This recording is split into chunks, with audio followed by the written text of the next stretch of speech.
ನೋಡಿ, ಈಗ ನಾನು ಕರ್ನಾಟಕ ರಾಜ್ಯ ವಕ್ಫ್ ಮಂಡಳಿಯಲ್ಲಿ 18-19ರಲ್ಲಿ ಪ್ರಥಮವಾಗಿ ಚುನಾವಣೆಯಲ್ಲಿ ನಾನು ಗೆಲುವನ್ನು ಸಾಧಿಸಿದ್ದೆ. ನಾನು 2019ರಲ್ಲಿ ಚುನಾವಣೆ ನಿಂತಾಗ ಯಾವಾಗ ನಾನು ಯಾವುದಾದ್ರೂ ಚುನಾವಣೆ ಒಗ್ಗೂಡಿನ ಬರ್ತಾವೋ ಇದನ್ನು ತರ್ತಾರೆ. ಬೇರೆ ಸಂದರ್ಭದಲ್ಲಿ ಇದು ಬರಲ್ಲ. ಈ ಒಂದು ಅಗಸನ ಕಲ್ಲಿನ ಕಬ್ರಸ್ಥಾನಕ್ಕೂ ನನಗೂ ಯಾವುದೇ ರೀತಿಯ ಸಂಬಂಧ ಇಲ್ಲ. ಯಾಕೆ ಅಂತ ಹೇಳ್ತಾ ಇದ್ದೀನಿ. ಅಗಸನ ಕಲ್ಲು ಕಬ್ರಸ್ಥಾನ ಪಕ್ಕದಲ್ಲಿ ನಂದು ಜಮೀನೇ ಇಲ್ಲ, ಅದು ಬೇರೆಯವರ ಪಟ್ಟ ಜಮೀನದು. ಇದ್ರದ್ದು ನಾನು ಒಂದು 5 ನಿಮಿಷದಲ್ಲಿ ನಿಮಗೆ ವಿವರವಾಗಿ ಹೇಳಕ್ ಬಯಸ್ತಾ ಇದ್ದೀನಿ. ಚಿತ್ರದುರ್ಗದಲ್ಲಿ ಮಕ್ಕಾ ಮಸೀದಿಯ ಅಧ್ಯಕ್ಷರಾದ ಮೊಹಮ್ಮದ್ ನೂರುಲ್ಲಾ ಪಟೇಲ್ ರವರು, ಹಿರಿಯ ವಕೀಲರಾದ ರಹೀಂ ಸಾಹೇಬ್ರವರು, ಖಾದರ್ ಬಾಷಾ ಸಾಹೇಬ್ರವರು, ಇನ್ನು ಇತರರು ಎಲ್ಲರೂ ಸೇರಿ 1986ರಲ್ಲಿ ಮುಸ್ಲಿಂ ಜನಾಂಗಕ್ಕೆ ಒಂದು ಕಬ್ರಸ್ಥಾನಕ್ಕೋಸ್ಕರ ಒಂದು ಅರ್ಜಿಯನ್ನು ಜಿಲ್ಲಾಧಿಕಾರಿಗೆ ಕೊಡ್ತಾರೆ. ಆ ಅರ್ಜಿಯನ್ನು ಜಿಲ್ಲಾಧಿಕಾರಿಯವರು ತಹಸೀಲ್ದಾರಿಗೆ, ಅಸಿಸ್ಟೆಂಟ್ ಕಮಿಷನರ್ಗೆ, ಸಿರಸ್ದಾರಿಗೆ ಸರ್ವೆ ನಂಬರ್ 11ರಲ್ಲಿ ಯಾವುದಾದ್ರೂ ಜಾಗ ಇದ್ರೆ, ಕಬ್ರಸ್ಥಾನಕ್ಕೆ ಬರುವಂತ ಜಾಗ ಇದ್ರೆ ಅದನ್ನು ಹುಡುಕಿ ನಮಗೆ ಕೊಡಿ ಅಂತೇಳಿ ಅವರು ತಹಸೀಲ್ದಾರರಿಗೆ, ಅಸಿಸ್ಟೆಂಟ್ ಕಮಿಷನರ್ಗೆ, ಜಿಲ್ಲಾಧಿಕಾರಿ ಲೆಟರ್ ಕೊಡ್ತಾರೆ. ಅವರು ಬಂದು ಸ್ಪಾಟ್ ವಿಸಿಟ್ ಮಾಡಿ ಸರ್ವೆ ನಂಬರ್ 11ರಲ್ಲಿ ಗುಡ್ಡಕ್ಕೆ ಹೊಂದಿಕೊಂಡಂತೆ ಸ್ವಲ್ಪ ಜಮೀನಿದೆ, ಅದು ಕಲ್ಲು ಗುಡ್ಡಗಳಿಂದ ಕೂಡಿರುವಂತ ಜಮೀನೇ ಅಂತ ಅವರು ಅದರಲ್ಲಿ ಆರ್ಡರ್ ಅಲ್ಲಿ ಕೊಡ್ತಾರೆ. 1986-87 ಏನು ಇವರು ಸ್ಯಾಂಕ್ಷನ್ ಆರ್ಡರ್ ಇದೆ, ಆ ಸ್ಯಾಂಕ್ಷನ್ ಆರ್ಡರ್ ಅಲ್ಲಿ ಕರೆಕ್ಟ್ ಆಗಿ ಅಲ್ಲಿ ಕಲ್ಲು ಗುಡ್ಡಗಳಿಂದ ಕೂಡಿರುವಂತ ಗುಡ್ಡಕ್ಕೆ ಹೊಂದಿಕೊಂಡಿರುವಂತ ಪ್ರದೇಶ ಅಂತ ಹೇಳ್ತಾರೆ. ಅಂತ ಜಮೀನನ್ನ ಇವರು ಸ್ಯಾಂಕ್ಷನ್ ಮಾಡ್ತಾರೆ. ಅದರಲ್ಲಿ ಚೆಕ್ ಬಂದಿ ಬರೀತಾರಲ್ಲ, ಸ್ಯಾಂಕ್ಷನ್ ಆರ್ಡರ್ ಅಲ್ಲಿ ಚೆಕ್ ಬಂದಿ ಬರೀತಾರೆ. ಪೂರ್ವಕ್ಕೆ ಯಾರಿದ್ದಾರೆ, ಉತ್ತರಕ್ಕೆ ಯಾರಿದ್ದಾರೆ, ದಕ್ಷಿಣಕ್ಕೆ ಯಾರಿದ್ದಾರೆ ಅಂತೇಳಿ. ಪಕ್ಕದ 4 ಎಕರೆ ಜಮೀನು 1986-87 ಇವರು 6 ಎಕರೆ ಜಮೀನನ್ನ ಮುಸ್ಲಿಂ ಕಬ್ರಸ್ಥಾನ ಕೊಡಬೇಕಾದ್ರೆ ಇವರು ನಮ್ಮ ಹಯಾತ್ ಸಾಹಿಬರ ಜಮೀನು ಇದೆ ಅಂತೇಳಿ ಅವ್ರು ಬರೀತಾರೆ. ಎಲ್ಲಿ ನಿಮ್ಮ ಚೆಕ್ ಬಂದಿಯಲ್ಲಿ ಬರೀತಾರೆ. ಅಂದ್ರೆ ಅದರ ಅರ್ಥ ನಾನು ಯಾಕೆ ಹೇಳ್ತಾ ಇದ್ದೀನಿ ಅಂದ್ರೆ, ಹಯಾತ್ ಸಾಹಿಬರ ಜಮೀನು ಅಲ್ಲಿ ಇದೆ ಅಂತ 1986-87ರಲ್ಲಿ ಚೆಕ್ ಬಂದಿಯಲ್ಲಿ ಇವರ ಸ್ಯಾಂಕ್ಷನ್ ಆರ್ಡರ್ ಅಲ್ಲೇ ತೋರಿಸಿರ್ತಾರೆ. ಅದನ್ನು ಅಸಿಸ್ಟೆಂಟ್ ಕಮಿಷನರ್ ಚೆಕ್ ಬಂದಿಯಲ್ಲಿ ಅದನ್ನ ಬೇಕಾದ್ರೆ ಕೊಡಬಹುದು. ಅದಕ್ಕೆ ಸಂಬಂಧಪಟ್ಟ ದಾಖಲೆ ಸಹ ನನ್ನ ಹತ್ರ ಇದೆ. ಆಮೇಲೆ ಈ ಜಮೀನು 1998ರಲ್ಲಿ ಸರ್ವೆ ನಂಬರ್ 11ರಿಂದ ಪೋಡ್ ಮಾಡಿ ಸರ್ವೆ ನಂಬರ್ 24 ಅಂತೇಳಿ ಕಬ್ರಸ್ಥಾನ್ ಜಮೀನ ಪೋಡ್ ಮಾಡಿ ಕೊಡ್ತಾರೆ. ಪೋಡ್ ಮಾಡಿ ಕೊಟ್ಟಂತ ಜಮೀನ ನಾನು 2004ರಲ್ಲಿ ಜಿಲ್ಲಾ ವಕ್ಫ್ ಸಲಹಾ ಅಧ್ಯಕ್ಷನಾಗಿ ನಾನು ಅಲ್ಲಿ ಕಾರ್ಯನಿರ್ವಹಿಸುತ್ತಿರ್ತೇನೆ. ಅಂತಹ ಸಂದರ್ಭದಲ್ಲಿ 2004ರಲ್ಲಿ 6 ಎಕರೆ ಜಮೀನನ್ನ ನಾನು ವಕ್ಫ್ಗೆ ಸೇರಿಸಿಕೊಳ್ತಿರೋದೇ ನಾನೇ. 2004ರಲ್ಲಿ ಆ ಜಮೀನನ್ನ ವಕ್ಫ್ ಅಲ್ಲಿ ನಾನು ಜಿಲ್ಲಾ ಅಧ್ಯಕ್ಷ ಆದಾಗ ನಾನೇ ಅದನ್ನ ವಕ್ಫ್ಗೆ ನಾನು ತಗೊಂಡಿರೋದು. ಅಂತಹ ಜಮೀನನ್ನ ನಾನು ತಗೊಂಡಿರೋಂತಹ ವ್ಯಕ್ತಿ, ಅದನ್ನ ನಾನು ಅದರಲ್ಲಿ ಯಾವುದೇ ರೀತಿಯ ಮೋಸ ಮಾಡಲಿಕ್ಕೆ ನಾನು ಹೋಗೋದೂ ಇಲ್ಲ. ಅಂತ ಪರಿಸ್ಥಿತಿ ನನಗೆ ದೇವರು ಕೊಟ್ಟೂ ಇಲ್ಲ. ಇದು ಇಷ್ಟು ಮಾತ್ರ ಇದರ ಬಗ್ಗೆ ನಾನು ಹೇಳಬಲ್ಲೆ. ಇದರಲ್ಲಿ ಈ ಅಗಸನ್ಕಲ್ ಕಬ್ರಸ್ಥಾನಿಗೂ ನನಗೆ ಯಾವ ರೀತಿ, ಯಾಕೆ ಇವರು ನನ್ನ ಮೇಲೆ ಸುಳ್ಳು ಆರೋಪಗಳನ್ನು ಮಾಡ್ತಾ ಇದ್ದಾರೆ ಅಂತಂದ್ರೆ, 2011ರಿಂದ ನಾನು ಒಬ್ಬೊಡೆ ಎಲೆಕ್ಷನ್ ಚುನಾವಣೆಯಲ್ಲಿ ಸತತವಾಗಿ ನಾನು 3 ಚುನಾವಣೆಯಲ್ಲಿ ನಾನು ನಿಂತ್ಕೊಂಡಾಗ ನನಗೆ ನನ್ನ ಅಪೋಸ್ ಆಗಿ ನನಗೆ ವಿರುದ್ಧವಾಗಿ ನಿಂತ್ಕೊಂಡಿರುವಂತಹ ವ್ಯಕ್ತಿಗಳು ಅವ್ರು ಗೆಲ್ಲಕ್ಕಾಗದಲೆ ಇದನ್ನೆಲ್ಲ ಪಿತೂರಿಯನ್ನ ಅವರು ಮಾಡ್ತಾ ಇದ್ದಾರೆ. ಈಗಲೂ ಅಷ್ಟೇ ಅಧ್ಯಕ್ಷರ ಚುನಾವಣೆ ಇದೆ, ಬರುವಂತ ದಿನಗಳಲ್ಲಿ ಅಧ್ಯಕ್ಷರ ಚುನಾವಣೆ ಇದೆ. ಅಧ್ಯಕ್ಷರ ಚುನಾವಣೆಯಲ್ಲಿ ಇವರಿಗೆ ಸುಮ್ಮನೆ ಕೆಟ್ಟ ಹೆಸರು ಮಾಡಬೇಕು, ಸಮಾಜದಲ್ಲಿ ಇವರಿಗೆ ಕೆಟ್ಟ ಹೆಸರು ಬರಬೇಕು ಅಂತೇಳಿ ಇವರು ಇದನ್ನ ಒಂದು ನನ್ನ ತೇಜೋವಧೆ ಮಾಡಲಿಕ್ಕೆ ಇವರು ಪಿತೂರಿಯನ್ನು ಮಾಡಿಕೊಂಡು ಒಂದು ವ್ಯವಸ್ಥಿತವಾದ ಇವ್ರದ್ದು ಪಿತೂರಿ. ಇದು ವ್ಯವಸ್ಥಿತವಾದ ಒಂದು ಪಿತೂರಿಯಲ್ಲಿ ಕೆಲವಷ್ಟೇ ಜನ, ಅದು ಚಿತ್ರದುರ್ಗದಲ್ಲಿ ಪಾಪ ಎಲ್ಲ ಬಹಳಷ್ಟು ಜನಸಂಖ್ಯೆ ಇದೆ ನಮ್ದು, ಕೆಲವಷ್ಟು ಜನರೇ ಇದನ್ನ ಮಾಡ್ತಾ ಇರೋದು. ಆ ರೀತಿ ನಾನೇನಾದರೂ ಅಲ್ಲಿ ಚಿತ್ರದುರ್ಗದಲ್ಲಿ ಇದನ್ನ ಮಾಡಿದ್ರೆ ಇಡೀ ಜನ ಸಮೂಹನೇ ನನ್ನ ವಿರುದ್ಧ ಬೀಳಬೇಕಾಗಿತ್ತು.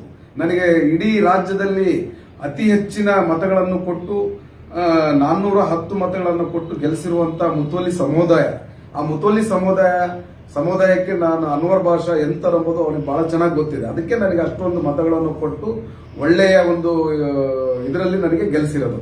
ಇಷ್ಟು ಮಾತ್ರ ನಾನು ಹೇಳ್ತೀನಿ. ಈ ಕಬ್ರಸ್ಥಾನಕ್ಕೆ ನನಗೆ ಯಾಕೆ ಇವರು ಹೊಂದಾಣಿಕೆಯಲ್ಲಿ ಒತ್ತುವರಿ ಮಾಡಿದ್ದಾರೆ ಪದೇ ಪದೇ ಹೇಳ್ತಾರಂತೇಳಿ, ಇಲ್ಲಿ ಈ ಕಬ್ರಸ್ಥಾನ್ ಪಕ್ಕದಲ್ಲಿ ಹಯಾತ್ ಸಾಬಿ ಅವ್ರದ್ದು 4 ಎಕರೆ ಜಮೀನಿತ್ತು. ಜಮೀನು ಇವರಿಗೆ ಹೆಂಗ್ ಬಂತಿದ್ದು ಜಮೀನು ಅಂತಂದ್ರೆ, ಹಯಾತ್ ಸಾಬಿ ಅವ್ರ ಜಮೀನಿದು, ಅನ್ವರ್ ಬಾಷಾ ಅವ್ರ ಜಮೀನಲ್ಲ, ಅನ್ವರ್ ಬಾಷಾ ಅವ್ರ ಅಪ್ಪಂದು ಜಮೀನಲ್ಲ, ಅನ್ವರ್ ಬಾಷಾ ಅವ್ರ ತಾತಂದು ಜಮೀನಲ್ಲ. ಇದು ಕಬ್ರಸ್ಥಾನ್ಗೆ ಹೊಂದ್ಕೊಂಡಂತೆ ಸರ್ಕಾರದವರು ಎಲ್ಲಿ ಜಮೀನು ಕೊಟ್ಟಿದ್ದಾರೆ ಕಬ್ರಸ್ಥಾನಕ್ಕೆ ಅಕ್ಸನ್ ಕಲ್ಲಲ್ಲಿ ಸರ್ವೆ ನಂಬರ್ ಅದು 24 ಅದಕ್ಕೆ ಹೊಂದಿಕೊಂಡಂತೆ ಸರ್ವೆ ನಂಬರ್ 25ರಲ್ಲಿ ಹಯಾತ್ ಸಾಹೇಬ್ ಅವರ ಜಮೀನಿದೆ. ಆ ಹಯಾತ್ ಸಾಹೇಬ್ ಅವರ ಜಮೀನು ಅವರಿಗೆ 1900 ಸ್ವತಂತ್ರಕ್ಕೆ 47ಕ್ಕಿಂತ ಮುಂಚೆ ಕಂದಾಯ ಗ್ರಾಮ ಆಗಿರ್ತದೆ. ಅಕ್ಸನಕಲ್ ಕಂದಾಯ ಗ್ರಾಮ ಆಗಿರೋದ್ರಿಂದ ಆ ಕಂದಾಯ ಗ್ರಾಮದ ಇನಾಮ್ ಜೋಡಿ ಗ್ರಾಮ ಅದು. ಆ ಇನಾಮ್ ಜೋಡಿ ಗ್ರಾಮದ ಹಕ್ಕುದಾರರು ವೆಂಕಟ ಭೀಮಾಚಾರ್ಯ ಅಂತ ಇರ್ತಾರೆ.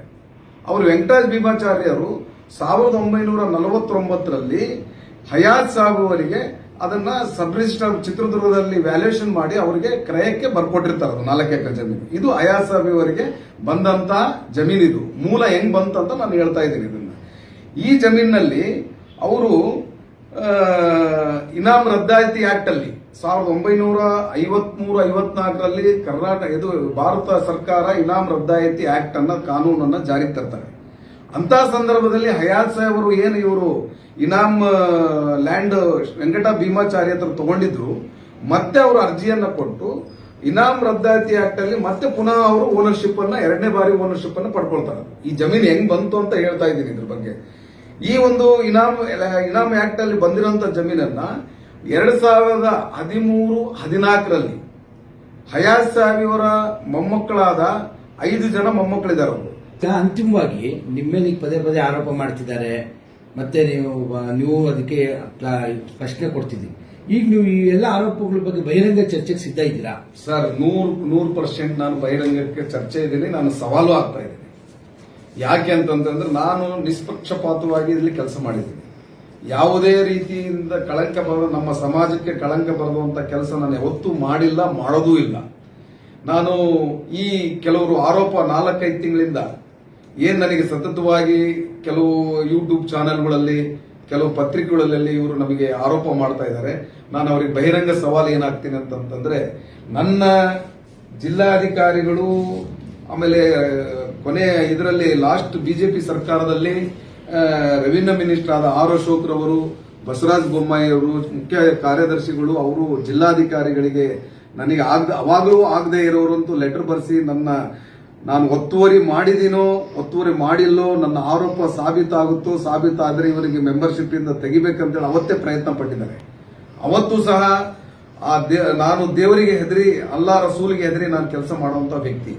ನನಗೆ ಇನ್ನು ಕಬ್ರಸ್ತಾನ್ ಜಾಗ ಕಬಳಿಸ್ಕೊಂಡು ಅದರಲ್ಲಿ ನಾನು ಏನು ಉದ್ಧಾರ ಆಗಂತದಿಲ್ಲ. ನನಗೆ ದೇವರು ಸಾಕಷ್ಟು ಕೊಟ್ಟಿದ್ದಾನೆ. ನಾನು ಅಂತ ಅವಶ್ಯಕತೆನೂ ಇಲ್ಲ, ನಾನು ಅಂತ ಕೆಲಸ ಮಾಡೋದೂ ಇಲ್ಲ. ಒಂದು ಮಾತ್ರ ನಾನು ಹೇಳಿಕ್ಕೆ ಇಷ್ಟಪಡ್ತೀನಿ. ಈಗ ನಾನು ಅವರಿಗೆ, ನನ್ನ ವಿರೋಧಿಗಳು ಏನು ಸುಮ್ಮನೆ ಸುಳ್ಳು ಆರೋಪ ಮಾಡ್ತಾ ಇದ್ದಾರೆ, ಅವರಿಗೆ ನಾನು ಬಹಿರಂಗವಾಗಿ ಸವಾಲು, ನಾನು ಏನಾದರೂ ಕಬ್ರಸ್ತಾನದಲ್ಲಿ ಒತ್ತುವರಿ ಮಾಡ್ಕೊಂಡಿದ್ದು ನೀವು ದಾಖಲೆ ಸಮೇತ ಅಧಿಕಾರಿಗಳಿಂದ, ಸರ್ವೆ ಡಿಪಾರ್ಟ್ಮೆಂಟ್ ಇಂದ ಆಗಲಿ, ಅಸಿಸ್ಟೆಂಟ್ ಕಮಿಷನರ್ ಇಂದ ಆಗಲಿ, ತಹಸೀಲ್ದಾರ್ ಇಂದ ಆಗಲಿ, ಆಮೇಲೆ ಜಿಲ್ಲಾಧಿಕಾರಿಗಳಿಂದ ಆಗಲಿ, ನೀವು ಒಂದು ದಾಖಲೆ ಪ್ರೂವ್ ಮಾಡಿ ನನಗೆ ತೋರಿಸಿ. ಒಂದು ಕ್ಷಣದಲ್ಲಿ ನಾನು ಅಧಿಕಾರದಲ್ಲಿ ಮುಂದುವರಿದಿಲ್ಲ. ತಕ್ಷಣ 1 ಸೆಕೆಂಡ್ ಅಲ್ಲಿ ನಾನು ರಾಜೀನಾಮೆ ಪತ್ರವನ್ನು ಬಿಸಾಕಿ ನಾನು ಮನೆ ಹೋಗಿ ನನ್ನ ಕೆಲಸ ನಾನು ಮಾಡ್ತಾ ಇದ್ದೀನಿ. ಇದು ನಾನು ಬಹಿರಂಗವಾಗಿ ಅವ್ರಿಗೆ ಹೇಳ್ತಾ ಇದ್ದೀನಿ. ಇದು ಜಂಟಿ ಸರ್ವೆಯ ಒಂದು ರಿಪೋರ್ಟ್. ಇದು ಜಂಟಿ ಸರ್ವೆಯಲ್ಲಿ ಇಲ್ಲಿ ಯಾವುದೇ 3 ಸರ್ವೆ ನಂಬರ್ 11ರಲ್ಲಿ 3 ಸರ್ವೆ ನಂಬರ್ನ ದುರಸ್ತಿ ಮಾಡಿದ್ದಾರೆ. 1 ಸರ್ವೆ ನಂಬರು 6 ಎಕರೆ ಹಿಂದೂ ನಮ್ಮ ಸಮಾಜದವರಿಗೆ ಸರ್ವೆ ನಂಬರ್ 23 ಅಂತೇಳಿ 11ರಿಂದ ಪೋರ್ಟ್ ಮಾಡಿಕೊಟ್ಟಿದ್ದಾರೆ. ಆಮೇಲೆ ಮುಸ್ಲಿಂ ಸಮಾಜದ 6 ಎಕರೆ ಸರ್ವೆ ನಂಬರ್ ಪೋರ್ಟ್ ಮಾಡಿ 24 ಅಂತ ಗುರುತಿಸಿದ್ದಾರೆ. ಆಮೇಲೆ ಖಾಸಗಿಯವರ ಜಮೀನು 4 ಎಕರೆ ಇದೆ. ಅಲ್ಲಿ 4 ಎಕರೆ 6 ಗುಂಟೆ ಇದೆ. ಆ 4 ಎಕರೆ 6 ಗುಂಟೆಯಲ್ಲಿ ಸಹ ಯಾವುದೇ ರೀತಿ ಒತ್ತುವರಿ ಇಲ್ಲ ಅಂತೇಳಿ. ನಂದು ಅಲ್ಲಿ ಯಾರು ನಮ್ಮಪ್ಪ, ನಮ್ಮ ತಾತ, ನಮ್ಮ ಮುತ್ತಾತ ಅಲ್ಲಿ ಇರಲಿಲ್ಲ ಕಬ್ರಸ್ತಾನ್ ಪಕ್ಕದಲ್ಲಿ. ನಾನು ಅಲ್ಲಿ ಪರ್ಚೇಸ್ ಮಾಡಿರುವಂತ ಜಮೀನು, ಪರ್ಚೇಸ್ ಮಾಡಿರುವ ಜಮೀನು ಸಹ ಒಂದು ವೇಳೆ ಏನಾದರೂ ನೀವು ಅದನ್ನ ಕಬ್ರಸ್ತಾನ್ ಜಾಗ ಇದು ಅಂತೇಳಿ ನೀವು ಪ್ರೂವ್ ಮಾಡಿದ್ರೆ, ನಾನು ಒಂದು ಕ್ಷಣ ಕಾಲದಲ್ಲಿ ಸಹ ನಾನು ಇದರಲ್ಲಿ ನಾನು ಮುಂದುವರಿಯೋದಿಲ್ಲ. ನಿಮ್ಮ ಇಡೀ ರಾಜ್ಯದ ನಮ್ಮ ಮುಸ್ಲಿಂ ಬಾಂಧವರಿಗೆ ನಾನು ತಲೆಬಾಗಿ ನಾನು ರಿಸೈನ್ ಮಾಡಿ ನನ್ನ ಕೆಲಸ ನಾನು ನೋಡ್ಕೊಳ್ತೀನಿ. ಇಷ್ಟು ಮಾತ್ರ ನಾನು ಹೇಳ್ಬೇಕು.